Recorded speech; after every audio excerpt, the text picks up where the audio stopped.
Hey, what's up guys? So hari ni Kak nak share dengan korang cara buat sup ayam dan juga sup ikan yang pekat, yang masam-masam pedas, yang cara siam punya style tapi cara mudah lah.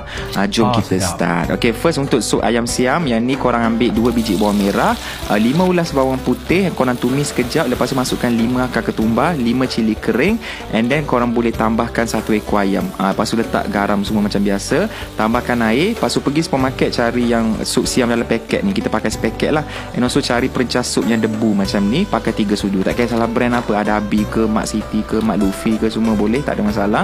Okay, masak sekejap sampai kita punya ayam tu dah lembut, kuah dah pekat sikit, masukkan 1 biji tomato and then cili padi. Cili padi ni kena lebih sikit baru dia pedas sedap kick. Lepas tu padamkan api, tambahkan 3 sudu sos ikan, and then korang boleh perahkan dalam sebiji 2-5 nipis untuk bagi dia masyam sikit, and then tambahkan daun ketumbar and sedia untuk dihidang. Ini makan nasi putih kan panas-panas, goreng telur dadar, lepas tu bagi dia extra pedas sikit. Memang yang ni memang Kek selalu guna resipi ni ya, sebab satu family memang suka makan cara ni. Okay, next kita nak buat yang ikan pula, iaitu sup ikan siam. Dia lebih kurang sama je, cuma kita tukar rempah dia je sikit. Okay, so cara dia sama juga, tumiskan 2 biji bawang merah, 5 ulas bawang putih, and then korang cari yang sup ikan punya rempah yang macam ni. Macam ada kepala ikan kat situ gambar dia, guna yang tu.